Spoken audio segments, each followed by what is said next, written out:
Nah, artinya, kan dia bermimpi menjadi wakil presiden dan bermimpi menjadi presiden. Namanya Gibran. Makanya dia kelilingi seluruh Indonesia hari ini dengan modal tadi itu, ya kan, titik-titik tadi. Sementara Prabowo sibuk dengan luar negeri hari ini kan. Apa yakin Gibran bisa digandeng lagi? Apa yakin elektabilitas Gibran akan bagus dengan keliling seperti itu? Tapi ada suara-suara dari geng Solo tuh untuk 2 periode, gimana tuh Bang? Ya itu wajar, hak asasi manusia katanya. Tapi dari sisi Pak Prabowo bilang ya disebut ya, oleh... karena nggak pantas kan. Iya. Karena ini belum mengatasi masalah rakyat. Ini masih banyak masalah rakyat. Orang masih berjuang, masih banyak pengangguran, lapangan pekerjaan susah. Ini pemilu udah dibahas lagi. Kan yang anehnya kan memang Prabowo, Jokowi kan juga bilang, saya akan kembali kepada rakyat, kembali seperti rakyat, kembali ke Solo, nggak akan ngurus politik lagi, nggak akan ngurus ini. Tapi kan Gibran didorong, tiba-tiba ada statement itu kan, kaget semua orang bahwa mau dijodohkan lagi. Terlalu subuh, terlalu cepat, dan itu nggak pas saja momentumnya. Itu menurut saya kacau itu. Makanya istrinya Prabowo bilang kan, ya itu jangan dibahas sekarang gitu, nggak pas. Ngapain dibahas-bahas itu sekarang? Itu rakyat aja nanti yang minta atau enggak gitu loh. Mau dijodohin atau enggak gitu. Atau itu hanya umpan lambung untuk melihat reaksi? Bisa saja umpan lambung, smash atau enggak kan? Umpan lambung. Atau justru ini strateginya Prabowo untuk menjinakkan, mengakomodasi atau sekaligus nih minjem mesin politiknya Pak Jokowi. Menurut Abang gimana? Ya, sekarang mesin politik Pak Jokowi tetap dipakai, dijinakkan, karena kalau dilawan sekarang dia akan muncul serangan baru, lawan baru. Buzzer Jokowi, buzzer Gibran akan nyerang Prabowo kan. Nah, mungkin itu juga membuat Prabowo harus bermain cantik gitu loh. Jadi nggak nendang dia, nggak nendang langsung, nggak mau adu gerobak lah gitu. Jadi soalnya kasih angin segar lah, dikasih harapan dulu. Di ujungnya saya nggak yakin gitu per hari ini. Kalau Prabowo dengan sandal jepit pun jadi ngapain? Besarin bukan kader Gerindra juga. Betul. Apalagi partai lain juga belum tentu rela juga. Partai lain juga punya kader. Dan dalam pemenangan biasanya yang diambil wapres itu rata-rata bukan dari partai politik. Ini pengalaman yang sudah. Supaya partai politik nggak ada yang iri, dengki, hasad lain, ya kan? Karena setara kan. Jadi wapres itu dari profesional. Dia orang yang jadi ketika bertarung itu loyal semua partai. Bagaimana perasaan Demokrat kalau wapresnya Gibran lagi belum tentu loyal kan? Artinya setengah-setengah kan? Iya. Kan kalau misalnya di luar partai kan mereka koalisi itu solid lah. Iya, gitu. iya. Jadi ada efek psikologis lah. Iya, apalagi membesarkan nanti seperti anak harimau katanya kan gitu. Bukan kader Gerindra. Jadi Bang Pangi ini nggak yakin ya? Nggak yakin saya. Prabowo nggak akan mengulang duet ini nih. Iya, tapi hari ini pura-pura mesra gini itu strategi aja untuk menjaga. Pakai mesin politiknya Pak Jokowi juga. Supaya buzzer nggak nyerang. Supaya tim-tim mereka ini yang bagian-bagian kan sekarang bukan geng Solo ya, tim Wapres ini kan juga banyak sekarang. Buzzernya kan. Masa? Iya, kan jelas. Yang datang ke istana kan ketahuan semua sekarang siapa aja. Kayak istana Wapres. Bukan di istana presiden. Iya, Wapres ya. Itu kan bagian dari buzzer semua. Tapi sekarang Pak Jokowi kayaknya akan berlabuh ke Partai Gajah nih Bang. Menurut Abang gimana ya? Ya itu hak beliau lah, mau Partai Gajah, mau serius, mau lolos atau enggak. Tetapi yang sebenarnya kan partai politik itu alat untuk berkuasa, itu aja. Betul. Persoalannya lolos atau tidak nanti. Kalau logistiknya cukup ya mungkin lolos, bisa juga enggak. Tapi Wapres bisa juga dong masuk ke Partai Gajah juga diusung. Ini kan 0% loh bro. Iya, menariknya kan siapapun bisa mencalonkan kan. Iya kan? Iya makanya kalau memang nggak dapat kursi, nggak digandeng Prabowo, bisa nggak maju? Bisa. Makanya modal itu dipersiapkan sekarang kan. Jadi kemungkinan terburuk mereka juga udah siapkan. Nah, itu ya. Kalau nggak digandeng sama Prabowo nanti dia siap tempur juga, nggak mungkin diam. Iya. Ini nggak mungkin masuk kandang, nggak mungkin balik ke Solo diam, nggak bakal ini tempur lagi. Iyalah, kita udah biasa kok sen kiri belok kanan. Iya. Biasa. Sen kiri belok kanan. Dalam pikiran kita nih, ketika ada nggak dalam pikiran benak kita, ketika Prabowo nanti nggak, saya nggak mau lagi sama Gibran. Tiba-tiba Gibran datang pulang ke Solo, udah saya istirahat aja, memang gitu. Nggak kagak lah, tarung lagi. Nggak mungkin dia dua martabak lagi kan ya Bang? Iya. Tapi kayaknya yang lebih ini semua. Bapaknya atau anaknya sih nih Bang, yang lebih punya hasrat. Ya kalau sekarang memang kan statement Presiden Jokowi udah ngomong, saya maunya Prabowo Gibran nggak dijodohkan lagi 2020. Sudah ada statement seperti itu. Ada kan? Tidak dijodohkan lagi. Dijodohkan lagi kan 2 periode. 2 periode. Statementnya Jokowi itu kan udah ada. Iya itu udah ada. Tapi kan dari mantan istrinya Pak Presiden kan udah jalanin. Ya cuma kita musibah sebenarnya. Musibahnya di 1945 di awal Indonesia Merdeka kita punya namanya Muhammad Hatta kan. Sekolahnya jelas di Belanda. Pemikir. Makanya menulis naskah itu kan beliau otak intelektualnya kan. Proklamasi. Kalau di zaman sekarang? Nah, sekarang kita punya ya itu. Ya, itu sekarang yang kita punya wapres sekarang. Seperti apa Bang? Oh ya, ya orang bilang wapres puhu apa gitu. Itu yang hadir hari ini. Nah, saya bukan problem tentang kita kan nggak mungkin kita bicara tentang personal ya. Iya. Intensitasnya begitu. Tetapi memang nggak ada kata-kata gitu loh. Nggak ada harapan bagaimana kita memberikan bukti. Ya, teman-teman, selamat datang kembali di channel ini.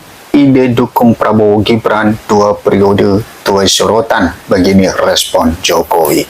Nah, teman-teman, seperti yang disampaikan oleh di cuplikan video tadi, ya seorang pengamat politik yaitu Pangi Caniago, teman-teman, bahwa dia yakin betul bahwa Pak Prabowo itu tidak akan menggandeng Gibran nantinya di tahun 2029. Kenapa kalau kita melihat bagaimana kepercayaan Pak Prabowo Subianto kepada Wapres Gibran saat ini, ya malah ya sebagai menteri ya Menko AHY mendapatkan kepercayaan yang sangat-sangat spesial dari Pak Presiden Prabowo Subianto, ya seperti mewakili sang presiden ke luar negeri ya untuk membawa nama Indonesia.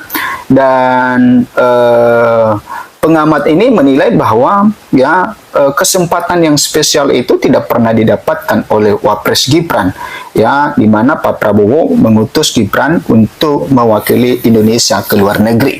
Tidak pernah seperti itu, dan itu kata pengamat adalah fakta yang tidak bisa dibantah. Nah, jadi ya mungkin bisa saja Pak Prabowo Subianto ya mengetahui bagaimana kemampuan dari Wapres Gibran ini. Ya, jangan juga sampai diutus nantinya jadi menjadi satu bahan pemberitaan internasional tentang Indonesia. Nah, mungkin teman-teman tahu betul ya kenapa Pak Prabowo tidak pernah mengutus Wapres Gibran ke sana. Ya, jadi ini yang menjadi keyakinan dari pengamat politik ini bahwa nantinya ya di tahun 2029 sangat kecil kemungkinan bisa Pak Prabowo itu menggandeng Gibran lagi. Ya, walaupun Pak Jokowi ya menyebutkan bahwa pernah memerintahkan relawannya untuk mendukung Prabowo Gibran 2 kali periode, tapi ya rasa-rasanya untuk tahun 2029 itu maka pasti Pak Prabowo. Ya, halo teman-teman, kembali bersama saya di channel ini, channel NES 2045 TV, membahas seputar politik, pendidikan, budaya, dan isu-isu kasus lainnya yang ada di Republik kita ini. Ya, kalau berbicara kasus, isu, macam-macam itu ya, banyak sekali. Tapi ini soal bagaimana kita juga pernah mendengar, bahkan sampai hari ini, desakan untuk mengganti wakil presiden.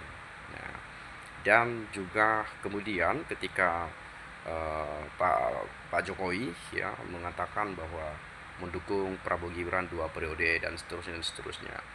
Tapi ya banyak juga kritikan dari bahasa Pak Jokowi itu ya. Tapi ya oke lah, itu Pak Jokowi mengatakan mendukung, ya itu hak beliau, sah-sah saja menurut saya ya. Tapi soal mengganti Wapres ini desakannya sangat-sangat masif. Bahkan sempat dari Purnawirawan juga itu kan ada ratusan, pokoknya banyak lah ya. Tidak hanya Purnawirawan itu saja, tapi masyarakat seperti kita ini pun banyak juga yang menyuarakan untuk segera dilakukan pergantian Wapres. Nah, mungkin dengan alasan-alasan tertentu dan seterusnya. Nah, ditambah lagi waktu kontestasi atau waktu pemilu kemarin gitu ya, 2024 itu kan banyak juga problem. Ya, apalagi soal putusan 90 tahun 2023 yang semacam meloloskan Gibran ya, diduga ada cawe-cawe Pak Jokowi, di mana Pak Jokowi waktu itu masih presiden aktif dan seterusnya ya, macam-macam sebetulnya ya. Tapi ya bagaimanapun ya tetap aja Gibran ya dilantik kan begitu. Nah, lalu kemudian hari ini kalau bila mana ada desakan pemakzulan mengganti Wapres dan seterusnya, apakah itu bisa diwujudkan? Apakah itu bisa dilakukan? Menurut saya bisa saja, bisa terjadi, bisa dilengsarkan, bisa diturunkan, bisa dimakzulkan. Tetapi memang tidak gampang. Nah, itu dia teman-teman ya, tidak gampang. Nah, kalau misalnya berdasarkan mekanisme atau ketentuan-ketentuan yang berlaku, misalnya secara prosedural misalnya, kan ini dibahas dulu di DPR gitu ya. Layak nggak diproses, layak nggak diiniin, kan harus ada kajian-kajian lebih dalam dulu kan gitu. Lalu kemudian nanti ya melibatkan MK juga kan nanti akan dibawakan ke MK juga. Nah, bila mana nanti MK memutuskan dan seterusnya, oke, gas misalnya, oke, balik lagi ke DPR dan macam-macam lagi prosesnya dan seterusnya, kemudian ke MPR. Nah, kalau misalnya pun diganti dimakzulkan, contoh, ya Pak Prabowo nanti ya gampang aja sebetulnya, tinggal memilih atau mengajukan 2 nama calon pengganti nanti dari dua calon yang diusulkan itu, ya salah satunya akan menggantikan Wapres Gibran. Tapi nggak gampang loh ya. Nah, apalagi misalnya Wapres ini nggak ada melakukan pelanggaran apa-apa, nggak pernah korupsi, nggak pernah narkoba, nggak pernah melakukan perbuatan-perbuatan tercela atau kejahatan-kejahatan lainnya misalnya kan. Jadi alasannya apa untuk dimakzulkan? Kan Gibran ini nggak pernah melakukan kejahatan apapun misalnya, kan begitu. Tapi ya beda contoh kalau Gibrannya yang mundur. Ya Gibran mundur sebagai atau dari kursi wakil presiden karena masyarakat desakan pemakzulan atau desakan mundur dan seterusnya itu udah masif, udah tidak terbendung lagi. Artinya masyarakat tidak lagi menginginkan saya misalnya.